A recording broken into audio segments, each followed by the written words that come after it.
안녕하세요. 두산입니다. 이번 시간은 태평전 정각에서의 여의주님 문제성 발언들을 짚어보겠습니다. 상제님께서는 감나무 밑에 음식을 차리게 하시고 감나무를 잡고 만수를 부르시며 성주풀이를 하십니다. 그런데 여의주님은 말끝마다 마구라며 퉁치는 버릇이 있는데 성주풀이 씨에 부르신 만수조차 마구라 주장합니다. 만수와 대시는 서로 다른 분으로 보이네요. 그렇다면 상제님의 응기시는 만수요, 나의 응기시는 진속본이라는 말씀과는 또 어떤 차이로 해석할런지 궁금해집니다. 무언가를 주장하고 싶을 땐 일단 관련 문구가 어떻게 쓰여졌고 문제가 있는지를 다 찾아보고 더 나아가 앞뒤 논리에 있어 걸림은 없는지 이치 합당한지를 몽땅 검증하고 주장을 해도 생각도 못한 또 다른 문제가 터지는데 이걸 어설프게 주장하다가는 몇 조금을 못 가 이렇게 다 걸러집니다. 그럼 이제 여의주님의 주장을 들어보겠습니다. 근데 다른 경전에는 없는데 유일하게 정현규의 천지개벽경에만 제비창골이 아니라 제업창골이라고 또 써있어요. 제업창골. 제업창골이라는 거는 임금을 얘기하는 거예요. 임금. 그러니까는 제비는 왕비잖아요. 네. 그러니까 제업은 임금을 얘기하는 거예요. 그러니까 후천의 임금이 바로 김수부님이라는 거예요. 지금 이 내용은 상제님께서 김영렬의 집에 계실 때 어느 날 이 골짜기 이름을 무엇이라 부르느냐 하시자 형렬이 전부터 부르기를 제비창골이라 하옵니다 하니 이는 그릇된 부름이로다. 이곳은 제비창골이 아니요 제업창골이니라 하시는 말씀과 관련이 있습니다. 또 다른 장에선 앞으로 저 제업창골에 날로 100여 명의 사람이 빈번히 왕래할 것이라. 그러나 아무 여지가 없을 것이며 끝이 좋지 않네 하시지요. 한편 성주풀이에 보면 시도 여기에서 일어날 것이요 종도 여기서 끝이리라 하시는 말씀이 나옵니다. 이러한 제반 내용을 종합해보면 지금 상제님께서는 용화사가 자리했던 김영렬 종도의 집터였던 제비창고를 통해 시도 여기서 일어날 것이요 종도 여기서 끝이리라는 말씀에 부응하는 도읍이 일어나고 마침내 이루어지는 어떤 곳을 빗대어 말씀하신 거란 걸 눈치챌 수 있습니다. 그 곳을 제업창골이라 달리 부르신 것이지요. 그런데 왜 그렇게 부르셨을까요? 그건 바로 지난 시간 얘기하였듯 금산사를 넘어다 보시며 여기를 큰 집으로 할까 저기로 작은 집을 할까 하시는 말씀에 이미 힌트가 있었습니다. 그 역도의 근거가 지천태와 천지비의 괴사입니다. 금산사가 대왕솔의 천지비짜리라면 제비새끼 치는 날에 제비창고가 가득 찬다 하신 곳은 소왕대례의 지천태의 자리입니다. 그러니 큰 집, 작은 집에 대한 비유가 뜬금없이 나온 것이지요. 바로 이 지천태의 자리는 내 군자이 왜 소인하여 군자 도장, 곧 군자의 도가 자라난다 하였습니다. 그래서 상제님께서 후천을 창업하시는 터로서 제업창골이라 하신 것입니다. 이 군자를 지난 시간 단주와 인신합덕하는 주인공인 단주 수명자라 했습니다. 증산 상제님이 오시면 나도 올 것이요 내가 오면 상제님도 오시리라 하신 말씀처럼 작은 도령은 환극이 위로 다시 오실 고수부님이시고 이 작은 도령과 인신합덕의 자리가 김수부님이십니다. 육기초의 자리는 김수부님이 여왕벌로 정사를 펴시는 곳이니 두 분은 왕과 왕비가 되십니다. 정업이 왕자 포정지지라 하시고 포정소 도수를 보셨듯 태조이신 왕이 따로 계시고 우비소 또한 따로 있습니다. 상제님 화천 전일인 음력 6월 23일 김수부님 수부책봉 예식을 보실 때 경석을 명하여 양지에 대시 태조 출세 제왕장상 방백수령 창생정고 후비소라는 글을 쓰라고 하시지 않으셨습니까? 여의주님 얘기대로 김수부님이 왕이 될 거였으면 굳이 대시 태조라 시작할 이유가 없지요. 창생정고 후비소만으로도 충분할 것입니다. 제업창골로 상징되는 도읍이 이루어지는 곳은 작은 도령의 육기초가 아닌 판박지천태의 자리이기에 큰 도령의 주관하에 있으며 이곳이 제왕지진이라 여기서 왕이 나온다. 장차 여기에서 전무지 후무지법이 나오리라 하신 이곳을 상제님께서는 태전 콩밭이라 하셨습니다. 나의 일은 수부가 있어야 되는 일이라 하시며 누이나 딸이 있거든 수부로 내세우라 하실 때 이 수부는 왕비 개념이지 후천의 태조인 왕으로 내세운 게 아닙니다. 23일 오전에 누워 계신 머리맡 벽에 호남 서신 사명이라고 써 붙이신 걸 보면 알 수 있지요. 서신 사명 자리에 대응되는 수부 사명을 맡기기 위해 수부로 책봉하시는 과정이지 않습니까? 그걸 증명하는 것이 경석이 받았을 때 왕비 빗자를 죽은 의미 빗자로 글을 쓰니 잘못 썼다고 지적하시어 불살하게 하시고 다시 쓰라 하여 약장에 붙이게 하신 후 이것이 예식이니 너희들이 증인이라 하셨습니다. 지금 상제님께서 화천하시기 직전에 치르신 이 공사의 포인트가 단 한 글자인 왕비 빗자에 꽂혀 있지 않습니까? 이런 지극히 기초적인 것까지도 짚어줘야 되는지 좀 한심스럽기까지 한데 공사의 흐름을 잠시만 살펴봐도 김수부님을 후천의 태조로 하여 여왕이라 주장하는 것은 전혀 사리에 맞지 않는다는 걸 알 수 있습니다. 다음 두 번째 주장을 들어보겠습니다.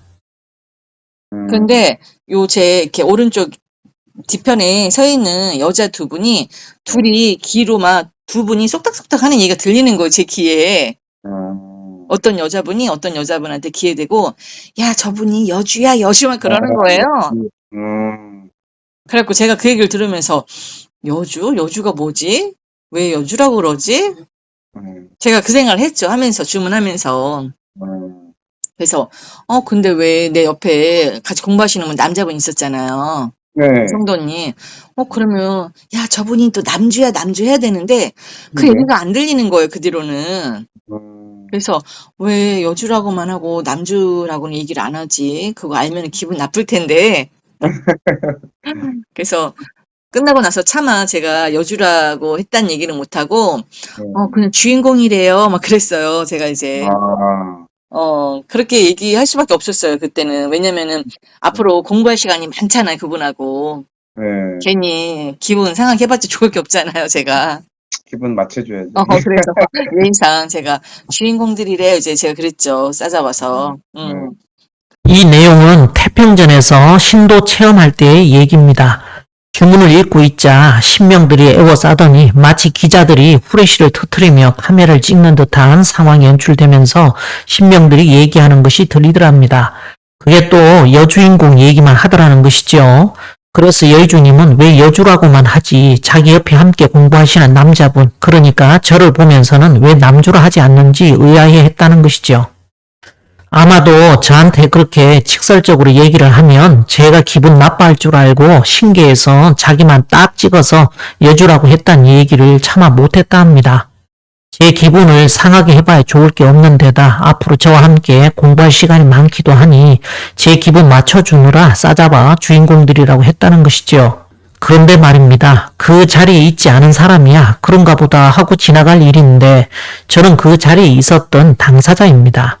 여의주님 소개대로라면 성각자가 좀 순수하고 똑똑하고 되게 착하고 점잖은, 그래서 믿음이 갔다는 그 호구남이지요.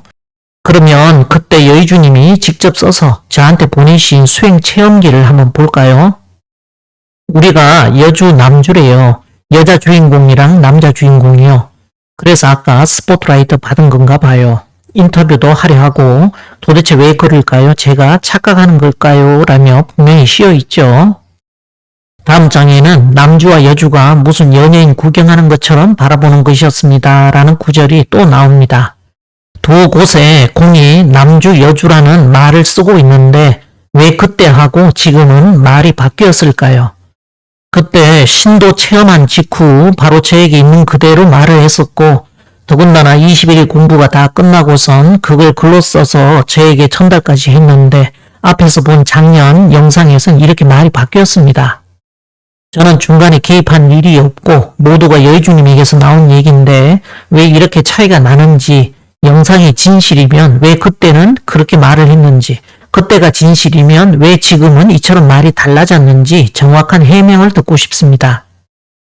여의주님 이전에도 알다시피 십수년간 신도를 받드는 분들과 함께 일을 해온 특이한 이력을 갖고 있던 저에게 여의주님을 통해 내려오는 신기의 메시지는 어떻게 보면 저에게 그렇게 특별할 것이 없는 익숙한 업무의 연속일 뿐이었습니다.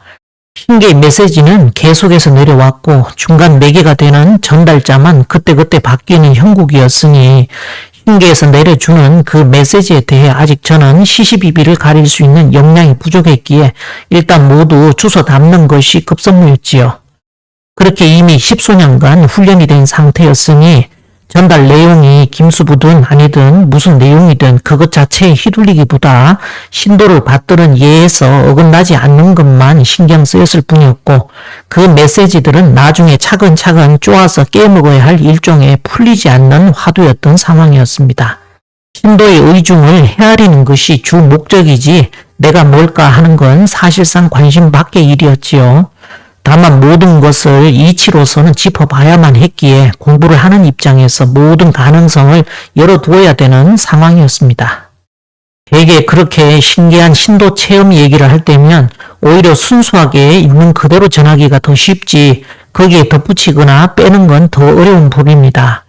영상에선 그냥 주인공이래요 했다는데 저는 그때 분명히 남주 여주라고 들었습니다. 저한테 보내신 수행 체험기에도 그렇게 적혀 있고요. 그리고 남주라 하지 않으면 제가 기분 나쁠 거라는 건 뭔 소리인지 모르겠네요. 그동안 살아온 삶이 그런 내용과 전혀 연결된다 생각질 않았기에 아예 생각조차 못했던 일이었습니다.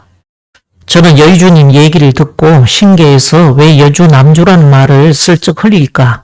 도대체 신계의 의도가 뭐야?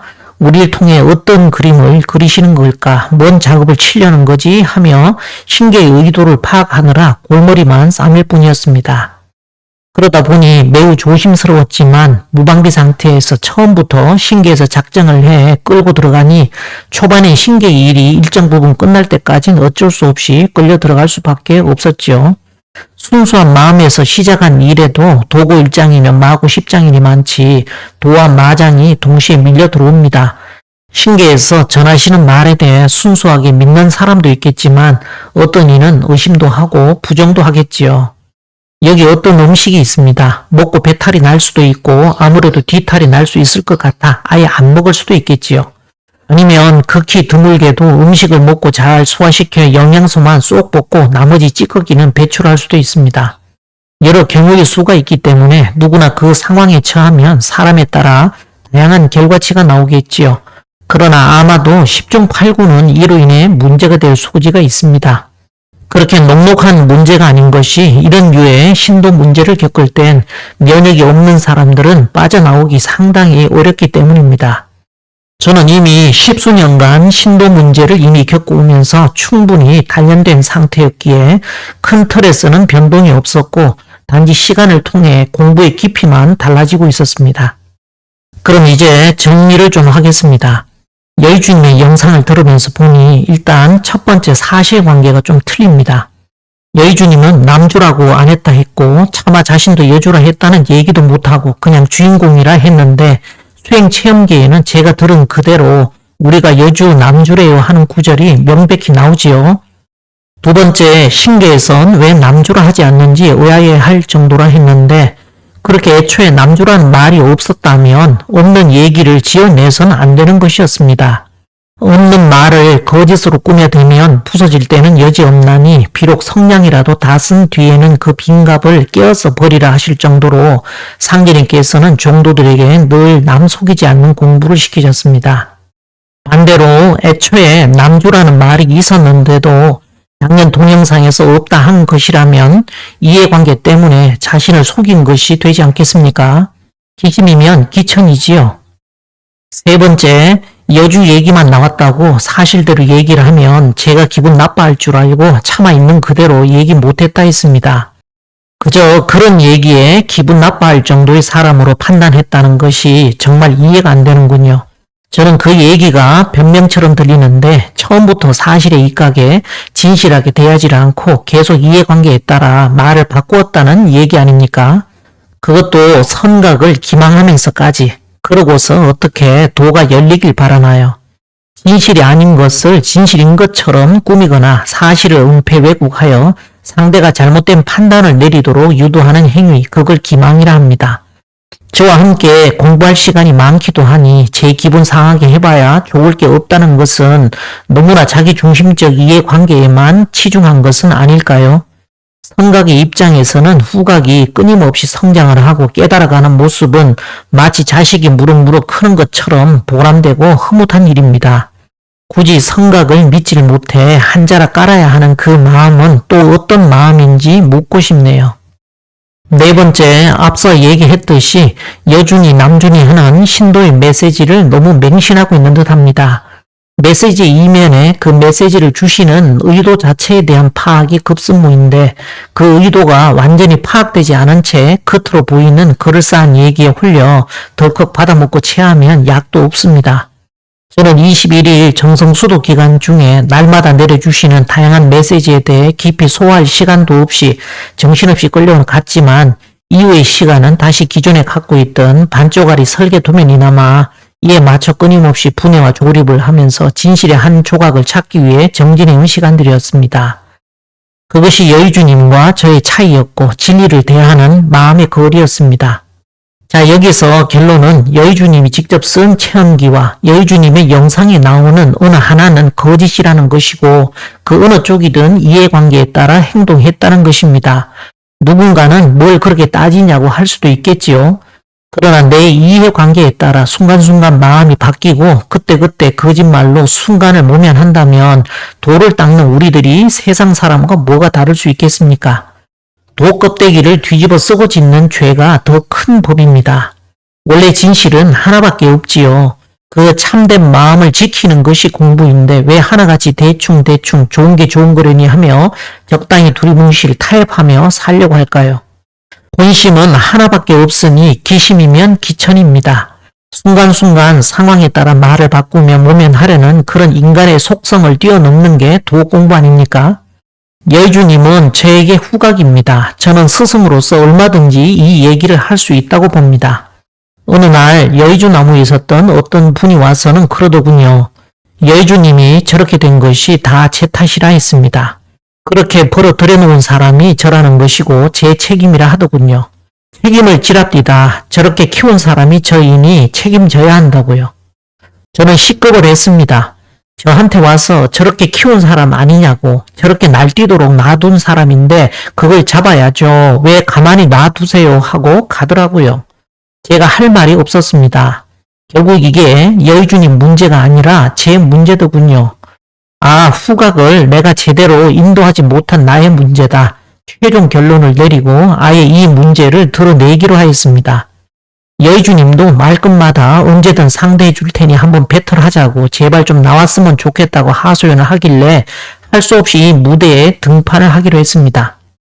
선후각이 똑같이 경험한 부분을 후각은 본인의 입맛과 이해관계에 맞춰 해석을 하는데 저와 같이 천재의 뜻과 이치에 맞춰 해리를 하느냐 이 두 양자의 시각을 하나하나 올려다 놓고 풀어드릴 테니 여의주님은 쟁점 사안에 꼭 답변을 달아주시기 바랍니다.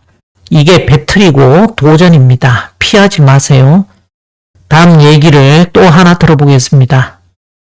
그래서 태평전에 있는 당군은 제가 저번 시간에 얘기했듯이 누구를 상징하는 인물이다?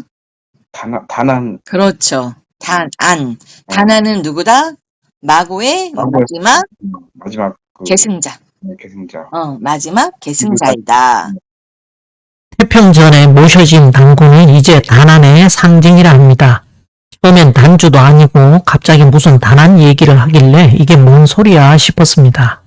그래서 찾아보니 해누리님의 블로그에서 나온 얘기였고 이게 또 최희석 선생 얘기라네요. 단주는 연임금의 아들이 아니고 최희석 선생이 얘기한 단한이 모계사회일 때는 단군이 여자였는데 그걸 단한이라고 표현했다는 것이죠.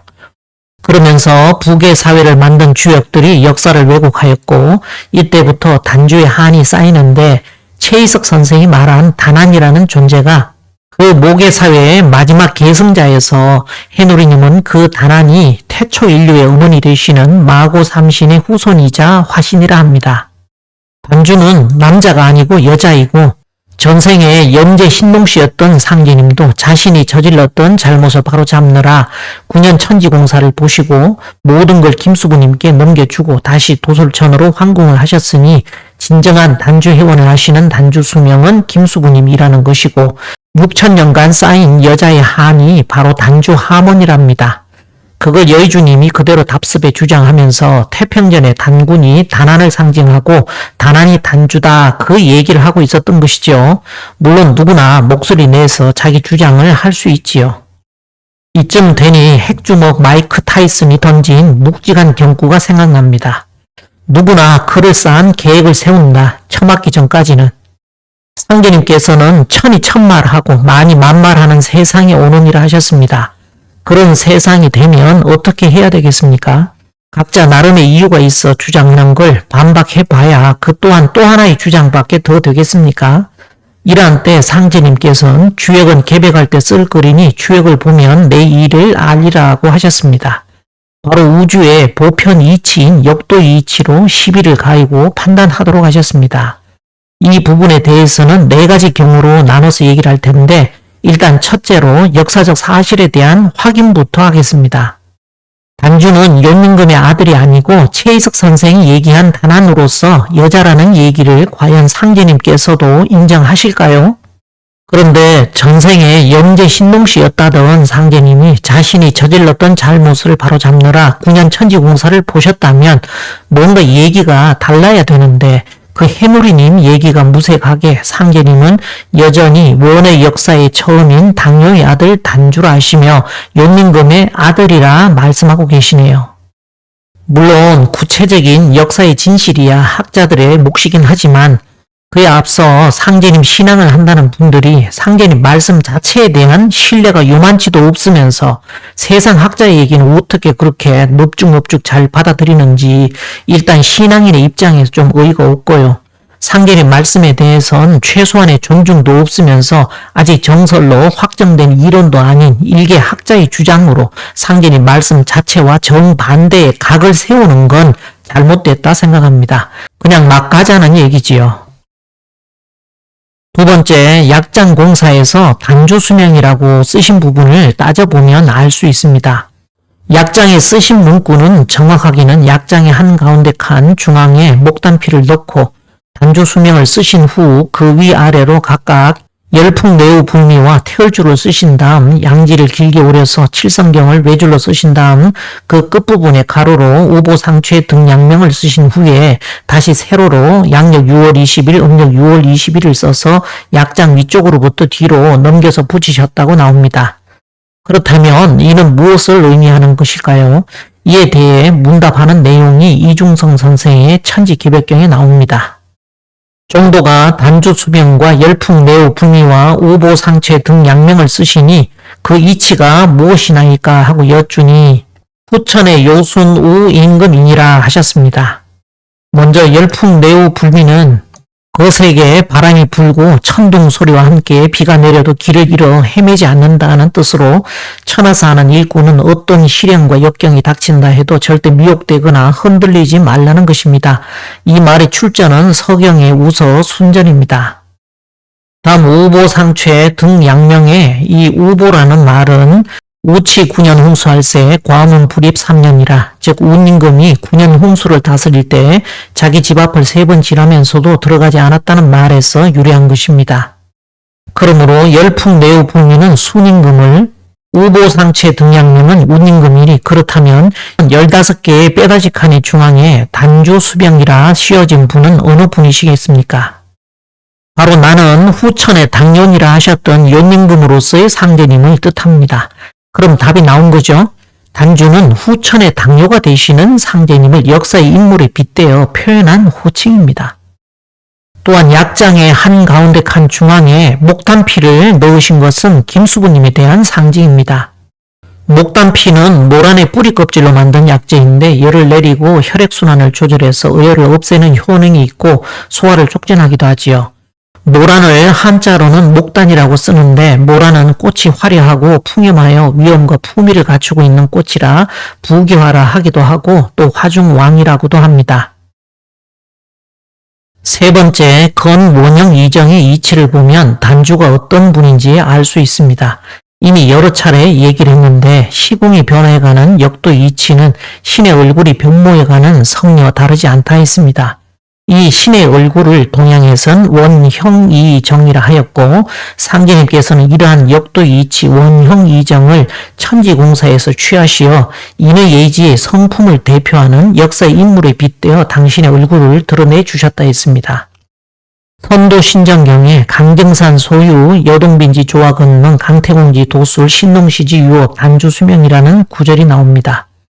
강정산 소유는 말씀 그대로 약장의 상제님의 소유로 그 아래 명기된 역사의 인물들에 대한 명칭 또한 역도의 변화 과정에서 시대별로 달라지는 상제님의 역할을 역사의 인물에 빗대 표현하였습니다. 여동빈지 조화건능은 당나라 때 8선 중에 한 분이었던 선의 대명사인 여동빈에 빗대어 정력 8개를 뜻하는 선세상의 신무국이신 상제님에 대한 비유입니다. 강태공지 도술의 강태공은 주나라 문왕의 초빙을 받아 그의 스승이 되었고 무왕을 도와 상나라 주왕을 멸망시켜 천하를 평정하였으며 그 공으로 제나라 제후에 봉해져 그 시조가 된 인물로 여기서는 문왕이신 선사님을 돕는 서신이신 상제님을 뜻하며 신농시지 유업은 재생신으로 오시는 태음의 후천 미륵불이신 상제님에 대한 명칭이며 단조수명은 신농의 유업을 받들어 후천 5만년 세상을 개창하는 옥황상제님을 용임금의 아들에 비유한 것입니다. 이상의 명호들은 동서남북 사칠성의 방해에 따라 그 역할을 달리하시는 상제님의 속성과 가장 흡사한 역사의 인물에 빗대어 부르는 호칭입니다. 여기서도 단주는 여자가 아니라 상제님에 대한 호칭임을 알 수 있습니다. 그럼 마지막으로 네 번째 유서에 나오는 사례를 살펴보겠습니다.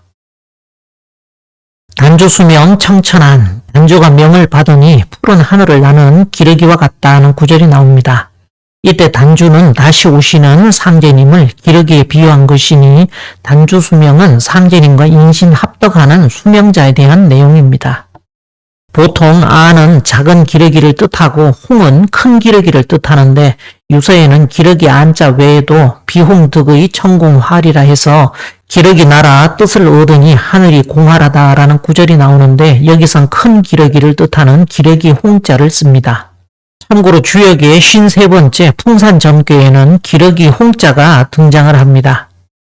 풍산점괘는 간괴 위에 손괴가 있는 산상 유목의 모습이니 이는 곧 산 위에 나무를 한 그루 심은 상을 띈 괴로서 곤도 운이 열려 나아가는 모습이 담겨있는 괴상입니다. 전체 64궤의 경문에서도 유독 53번째 풍산점괘에서만 기러기가 모두 6번 나오니 이는 6건으로서 서신사명의 상이라 하겠습니다. 단전에 점지지는 여기에 기랴라. 곧 점은 여자가 시집감이 길하다 했습니다. 잡괴전에서는 점은 여귀대에 남행야라 하여 점은 여자가 시집가는 것이니 남자를 기다려서 행한다 했습니다. 곧 처녀가 절차에 따라 육례를 갖추어 시집을 가는 것이니 남자를 기다려 행하는 것인데 이를 우리가 일상에서 흔히 볼 수 있는 예식이 전환례입니다. 본래의 가장 첫 의식으로 신랑이 신부 부모에게 기러기를 드리는 의식을 전환례라 합니다. 일반적으로 신부 어머니가 기러기를 받는데 지역마다 차이가 있습니다. 그러니 뭐예요? 여귀대 남행이야. 여자가 시집 가는 것이니 남자를 기다려서 행한다. 곧 기러기가 나아간다는 것은 천지 전환례의 길을 여는 것으로 한 바퀴 신랑이 판안의 신부집으로 들어간다는 뜻입니다. 여기서 점지진으로 나아가는 기러기는 남자, 곧 신랑이라는 말이죠. 그러니 단주수명 청천안으로 기러기에 대한 비유는 곧 신랑이신 상제님을 말합니다. 다시 오시는 상제님을 단주에 빗댄 얘기지요. 결국 기러기로 상징되는 단주수명의 주인공은 남성인 반면 강남에서 돌아온 제비가 옛 주인을 찾는다는 연자 강남 심구주, 곧 제비는 여성으로서 김수부님이 되십니다. 유서에 이 두 분이 함께 빠짐없이 등장을 하는데 굳이 단주를 김수부님으로 무리하게 해석해야 할 이유가 어디에 있을까요? 이상 네 가지 경우 어디에도 단주가 여성이라는 흔적은 전혀 없습니다. 오히려 확인할수록 단주가 상제님에 대한 상징이라는 이유만 나옵니다. 저는 이 내용을 정리하면서 나치의 선전부 장관 요제프 괴벨스가 남긴 말이 떠오릅니다. 선동에 관한 어록 중 가장 유명한 말인데 선동은 한 문장으로도 가능하지만 그것을 반박하려면 수십 장의 문서와 증거가 필요하다. 그리고 그것을 반박하려 할 때에는 사람들은 이미 선동되어 있다고 했습니다. 이처럼 선동자의 주장은 한 줄이면 끝나지만 이걸 반박하고 뒷수습하여 증명하는 일은 그 10배 이상의 공력이 듭니다. 한마디로 똥 싸놓는 건 순간의 일이지만 그거 치우려면 그 몇십 굽절의 공력이 드는 일이라 일일이 그렇게 따라다니며 치울 수도 없으니 애초에 겨우 정각 소개에만 한정한다 한 것입니다.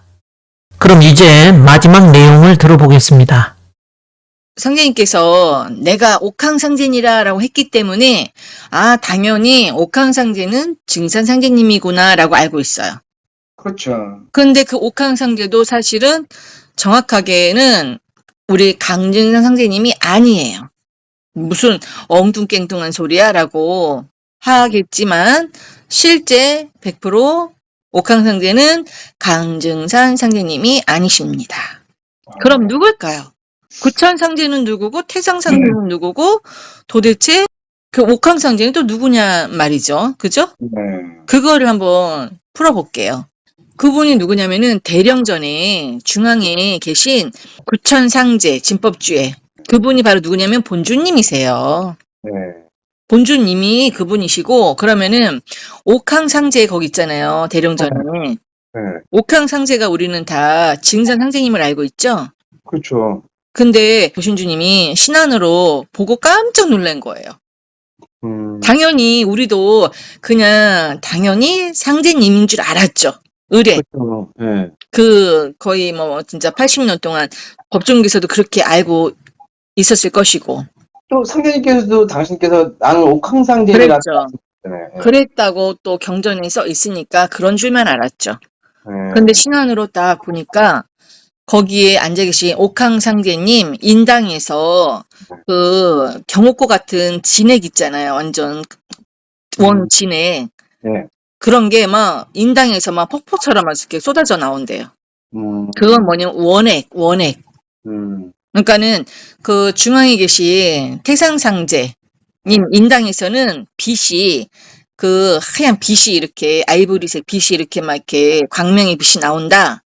그러면은 옥황상제님 그 인당에서는 그 원액 있잖아요. 그 진액이 막 이렇게 막 쏟아져 나오는 거예요. 그래서 왜 저게 뭐지 하다가 보니까 그분이 누구냐면 마고인 거예요. 마고. 옥황상제가요? 옥황상제가 마고였던 거예요. 그래서 도신주님이 보고 깜짝 놀란 거죠. 왜 마고 삼신이 그 자리에 계시죠? 그러는 거예요. 마고지. 마고 삼신 아니라 마고께서 거기 계시죠? 그래갖고 제가 그랬죠. 해누리님이 그 글 보면은 계속 얘기했잖아요. 옥황상제는 강증산 상제님이 아니라 마고라고. 그거를 왜 그런지에 대해서만 논리적으로 다 그거를 풀어놨잖아요. 블로그에 보면은 제가 그랬죠. 그래요? 옥황상제가 마고라는 거는 아마 상상도 못했을 건데 그냥 보이니까 보이는 대로 저한테 얘기를 해주는데 왜 옥황상제가 마고죠? 저한테 물어보니까 제가 그때 해누리님이 얘기했던 게 이제 제가 탁 떠오르는 거죠. 네. 그러면은 상제님 도대체 어디 계신 거지? 궁금해할 거겠죠? 네. 어디 계실까요? 근데 어딘가 있어야 될 거 아니에요. 운장상제. 그렇죠. 운장상제였던 거예요. 네. 그래서 상제님께서 관원장의 얼굴로 변하셨죠. 변하시면서 물어보잖아요. 거기에서 보면은 그 운장상제님이 머리에 왕관을 쓰고 계시고 노란 그 황포를 입고 계세요. 임금을 상징하는 거예요.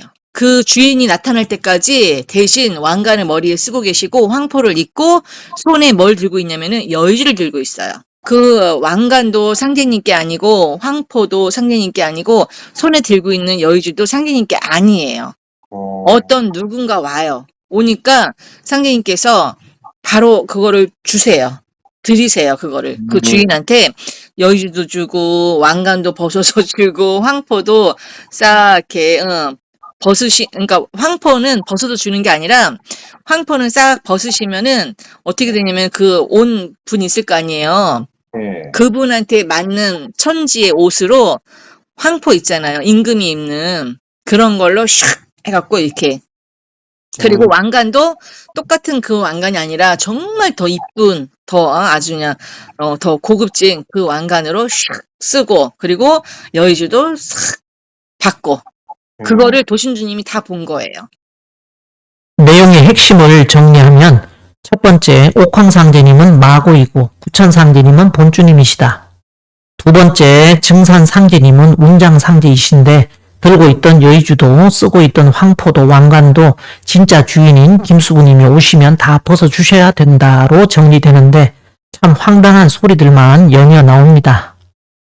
상제님께서 대원사에 가시어 7월 7일에 천지 대신문을 여시고 나서 마침 금곡이 대원사로 들어와 간밤에 이를 아뢰인즉 상제님께서 미음 한 그릇을 가지고 오라 하시자 금곡이 올림에 다 드시고 나서 금고가 이 천지가 네 천지인고 하시며 묻습니다. 이에 금곡이 답할 바를 몰라 머뭇거리자 상제님께서 내 천지로다 나는 옥황상제니라 하시는 말씀이 바로 이때 나오셨습니다.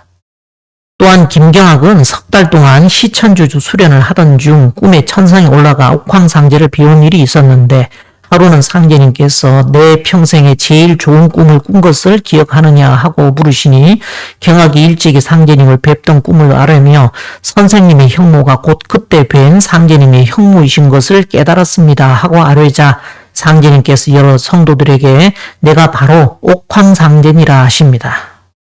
또한 상제님이 연치가 어리실 때 부안면 알미장에서 종이 위에 굵게 한일자 한 획을 힘껏 그으시며 큰 소리로 나는 순이다, 순이 옥황상제다 하고 외치시니 순간 한일자가 마치 누에처럼 꿈틀꿈틀 기어가더라는 공사를 보신 적도 있습니다. 무신년 겨울 대흥리에 계실 때 옥황상제라 써서 붉은 주머니에 넣어주시며 고수부님 귀에 대고 가만히 옥황상제노라 하시는 말씀을 하신 적이 있으셨는데 불과 6개월 전으로 돌아가시자 종도들은 고수부님께 상제님의 화천을 차마 사실대로 말씀드리지 못했고 오히려 천국공사를 보시러 중국 남경에 가셨다고 수부님께 거짓으로 고하기까지 했습니다. 경술년 6월 금운께부터 수부님이 주문을 읽으시면 광명 속에 상녀와 들것이 자주 나타나자 수부님은 불길한 징조라 여기시어 불안한 마음을 금할 수 없었는데 그 후 9월 초 어느 날 저녁 수부님께서 주문을 읽으시는데 문득 신안이 열려 구리골 대박과 초빈이 보이기까지 합니다. 이튿날 저녁 갑자기 상제님께서 들어오시며 내가 죽었는데 네가 어찌 나의 묻힌 곳을 찾아보지 않느냐라고 말씀하시자 수부님께서 크게 놀라 고민으로 밤을 새우시다가 새벽이 되자 살인문을 나서 전날 밤 광명 속에 나타났던 큰 길을 따라 초빈한 곳을 향해 걸어 몸소 초빈을 해치게 됩니다. 이때 한 삼을 가슴에 덮어드리고 그 위에 옥황상제라 쓴 명정을 덮고 청계를 닫게 됩니다. 이처럼 상제님께서는 화천하시기 전에 친히 옥황상제라 쓰신 글을 고수부님께 주시어 수부님으로 하여금 당신의 명정으로 사용케 하셨습니다.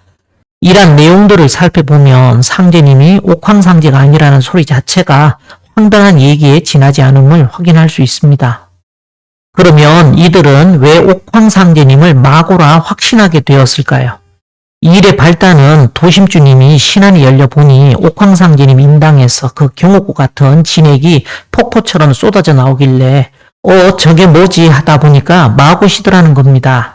본인들도 상상 못했지만 그냥 보이는 대로 얘기를 했더니 여의주님은 그때 해누리 얘기가 떠올라 마고라 확신했다는 것이죠. 결국 아무리 신도 체험을 한들 그걸 이치의 바탕에 해석을 못하니 이렇게 전혀 엉뚱한 길로 가는 것입니다. 물론 이치만의 문제도 아니고 마음자리 근본 자체가 삐딱하면 제 눈의 안경이라고 제 바람대로 해석을 하니 아예 정상 궤도를 이탈하게 되는 본질적인 문제가 있지요. 이건 정도의 차이만 있지 사실상 대다수 신도 체험하는 이들이 모두 겪는 아주 오래된 고질적인 문제입니다. 이해를 돕기 위해 비유를 하자면 이는 아미타불과 관세음보살의 관계와 같습니다. 관세음보살은 머리에 쓴 화관에 상징적으로 화부를 모시고 있습니다. 아미타불을 본사로 삼고 항상 모신다 하여 이를 나타낸 것이라 하는데 옥황상제님의 경우도 이와 흡사합니다. 왜냐하면 옥황상제라는 용어 자체가 황극으로 통치하시는 상제님의 자리입니다. 북두칠성이 내 별이니라 하셨듯 지천태 밤하늘의 환극에 해당하는 빛나는 북두칠성이 바로 상제님의 별입니다. 두이제거로 운우중앙하여 임제사양하니 분음양하며 건사시하며 균오행하며 이절도하며 정제기가 개개어두라. 북두칠성은 천재께서 타시는 수레로서 가운데 운행하여 사방을 임해 통제하니 북두칠성의 운행을 바탕으로 음양을 나누고 사시를 나누고 오행을 고르게 하며 24절기 이동과 연월일시를 정하는 것이 모두 북두칠성의 운행 질서에 매여 있느니라. 사기 청관서 얘기인데 칠성을 한마디로 두이제거라 하여 천재를 모시는 수레에 비유하니 모시는 분이 다름 아닌 칠성의 중심인 북두구진 중천대신의 위입니다. 바로 이 분이 마고 삼신이신 선사님으로 태극이지요. 그러니 6기초 9개 정각 모두에 마고께서 나타나실 수 있는 것입니다. 낙서판의 바탕이 태극 아닙니까? 그래서 선사님이 문왕의 도수를 받았다 한 것이며 그래서 문왕팔계라고 하는 겁니다. 지금 경옥고 드립이 바로 이 얘기입니다. 관세음보살이 쓴 화관에 아미타불을 본사로 삼듯 옥황이신 북두구진의 중심에는 중천대신이시자 경옥고 원액처럼 검은색 북방 수궁성군이신 마고가 계십니다. 태극주를 달리 해인경이라 할 정도로 경문 내에서 도장인자가 무려 14군데나 발견됩니다. 해인에 비유되는 태극의 위가 옥황상제님의 인당자리라는 상징성을 태극과 황극의 이치로 깨닫지는 못한 까닭에 옥황상제를 마고로 오해한 것이지요. 그러면서 구천상제님을 본주님이라고 합니다. 그동안 주장한 대로 마고가 천지의 어머니이시고 본주님을 마고의 화신이라 했다면 대령전 가장 가운데 계시는 분이 마고가 되셔야 하는데 어째 언밸런스합니다. 원래부터 진리가 아니었으니 앞뒤 아구가 전혀 맞지를 않는 것이죠. 대령전은 금산사 대적광정과 같은 곳입니다. 대령전 중앙에 모신 구천상제님, 곧 태상상제님이 손에 쥐고 계신 홀은 마치 금산사 대적광전에 주불로 앉아 계신 피로자나불이 맺고 있는 지권인의 수인처럼 같은 모습으로 홀을 말아지고 계십니다. 게다가 특이한 것은 태상상제님께서 황포를 입고 계신 가운데 허리 부분에 붉고 푸른 태극 색상의 띠를 찔끔 메고 있습니다. 위에는 푸른색, 아래에는 붉은색으로 선사님을 나타내는 태극의 색깔이 뒤집힌 모양입니다. 이는 신무국으로 기토이신 상제님을 뜻하니 황포를 입으신 구천상제님은 무토이신 대모님이라는 증거가 되시지요. 중앙에 계신 태상상제님 인당에서 광명의 빛이 나오더라 하지 않았습니까? 대기 비로자노부를 모신 정각을 대적광전 또는 빛광자를 써서 대광명전이라 하지요. 이제 남은 분은 운장상제이신데 홍범구주에서는 이 6건의 자리를 예용 삼덕이라 하는데 이 예자가 벨 예자입니다. 곧 낫을 들고 수확하기 위해 오시는 서신사명을 뜻하는 글자의 상이 있습니다. 이 자리를 일부 선생은 포함육 10태일진지위라 하여 서신사명의 5환극으로 표현하십니다. 상제님께서 고무를 데리고 텐세울에서 배감리로 가실 때 갑자기 관운장이 형모로 변하시어 돌아보며 내 얼굴이 관운장의 형모와 같으냐 하시는 공사가 있지요.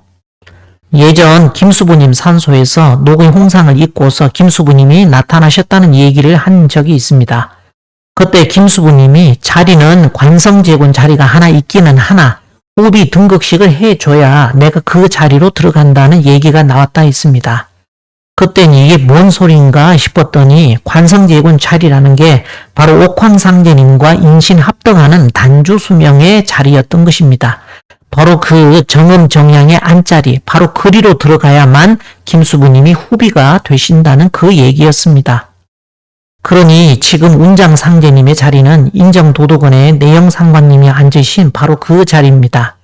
김수부님이 오시면 들고 있던 여의주도 쓰고 있던 황포도 왕관도 다 벗어주셔야 된다 했던 소리가 그분한테 다 뺏긴다는 얘기가 아니고 두 분은 정음정양의 부부이기에 서효동은 왕자 포정지가 되어 단주 수명자가 정사를 편다면 이곳 6기초 벌집의 자리는 반대로 김수부님이 정사를 펴는 곳이라는 얘기를 신기해서 그렇게 재미있게 보여준 겁니다. 이치를 모르고 보거나 들으면 그저 괴이할 뿐이지요. 지천태괴의 상전을 살펴보면 왜 대령전의 신당 구조가 구천상제님을 주존으로 그 좌우에 두 분이 자리하게 되셨는지에 대한 의문을 파악할 수 있습니다. 상활 천지교태 후이 재성 천지지도 부상 천지지의 이 좌우민 상의 가로되 하늘과 땅의 사귐이 태니 후가 이로써 천지의 도를 재단하여 이루며 천지의 마땅함을 도움으로써 백성을 좌하고 우하느니라. 바로 상전의 후이 좌우민에서 보듯 지천태 이치 때문이니 이는 곧 구천상제님께서 후로서 후천의 천주님이 되신다는 뜻입니다. 이상으로 태평전에서의 여의주님 문제성 발언들을 모두 짚어보았습니다. 애초에 허령을 받으면야 아예 답도 없지만 문제는 신계에서 바르게 내려주셔도 신계의 의중을 정확히 간파하지 못하면 보다시피 아니 받음만 못합니다. 조상 차원을 넘어 도적인 차원에서 주시는 메시지는 거의 대부분이 역도 이치로만 해독이 가능하게끔 주십니다. 이게 무슨 얘기냐면 지금 여의주나무를 통해 주시는 신도의 메시지는 결국 답을 풀어낼 사람을 염두에 두고 의도적으로 내려준 화두성 메시지라는 뜻이 되지요. 결과적으로 자신이 소모품으로 쓰여지는 사람인지 열매 맺을 일꾼으로 쓰여지는 사람인지를 심각하게 고민해 봐야 한다는 말이기도 합니다. 신계가 한편으론 너무 잔인할 정도로 인간을 활용한다는 섬뜩함마저 듭니다. 만일 자신이 그저 그런 소모품으로 쓰여진다고 하면 심한 배신감이 들지 않겠어요? 그렇지만 제 신보가 그렇게 생겨먹었으니 신계에서 그렇게밖에 못 쓰는 것입니다. 결국 원망할 곳이 없다는 얘기이고 모든 문제는 결국 자신에게로 돌아오니 스스로 뒷감당할 만큼 책임 있는 인생을 사시라는 얘기를 끝으로 태평전을 매듭 짓겠습니다.